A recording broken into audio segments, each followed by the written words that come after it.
Welcome everyone, Dylan Gemelli here today with a brand new video for you. So today we're going to talk about the benefits and risks of the paleo diet.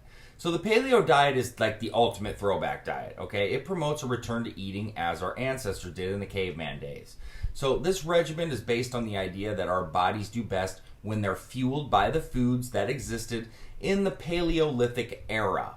All right, this was before agriculture came along like 10,000 years ago, something like that.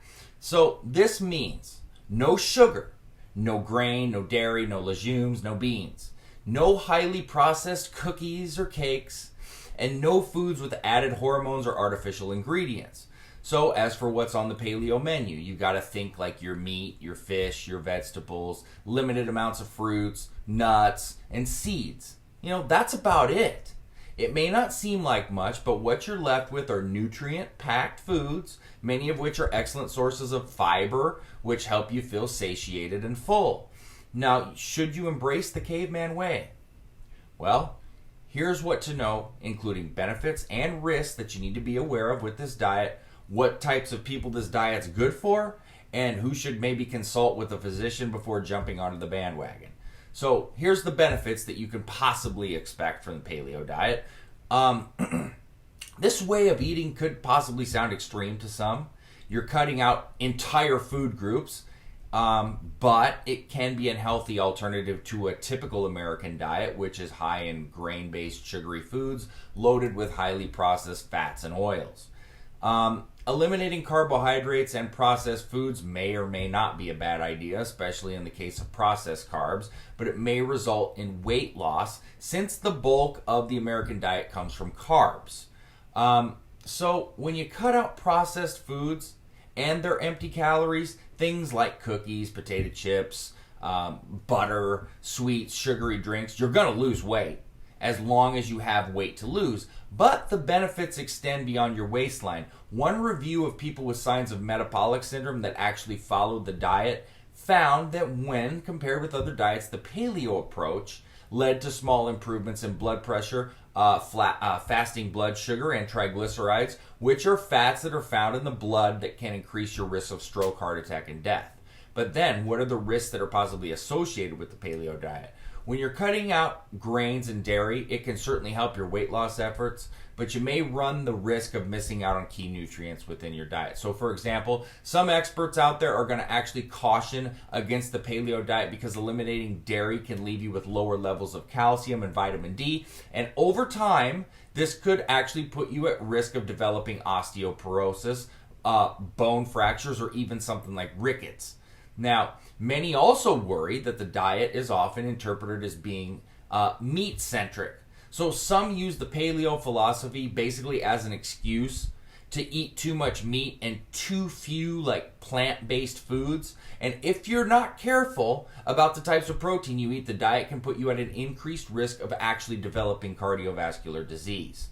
So red meat, for instance, it's high in saturated fats, which can then raise your blood cholesterol and increase the risk of heart disease. So who are the people that could benefit from trying the paleo diet? Well, people who have had trouble following diets that require them to actually count calories or macronutrients are actually going to find this way of eating pretty helpful. With the paleo diet, there's foods that you can eat and foods that you can't. Plain and simple, cut and dry. That doesn't mean that sticking, to the diet is easy. And in fact, many people find it tough to follow. But it requires diligent food prep rather than calculating and journaling. Now, there's emerging research out there right now that the paleo diet or the ketogenic diet, which is more aggressive, low carb and high fat in its diet, may help manage type 2 diabetes. So one study found that people with type 2 diabetes who followed a paleo diet for only 2 weeks saw improvement in their blood sugar, their lipid profiles, as well as their insulin sensitivity when compared with people that actually stuck to a more conventional diet filled with salt, dairy, whole grains, and legumes. But it's important to note that this study was really small with only 24 participants, so they definitely need more research to confirm these results. Now, should certain people not try the paleo diet? Well, even though research suggests that it can help with type 2 diabetes, they should consult a doctor first if you have it. Any drastic reduction in carb intake is going to be worrisome for this group, especially for people that are on insulin. Your blood sugar levels may plummet if you don't make changes to your medications first. Given the concerns over inadequate calcium as well as vitamin D, those who are at risk of osteoporosis, like women over 50, should proceed with caution and work with the doctor to actually make sure that they're maintaining levels of the proper nutrients. Finally, people with chronic health conditions, things like heart disease, kidney disease, they should talk to a doctor first, always.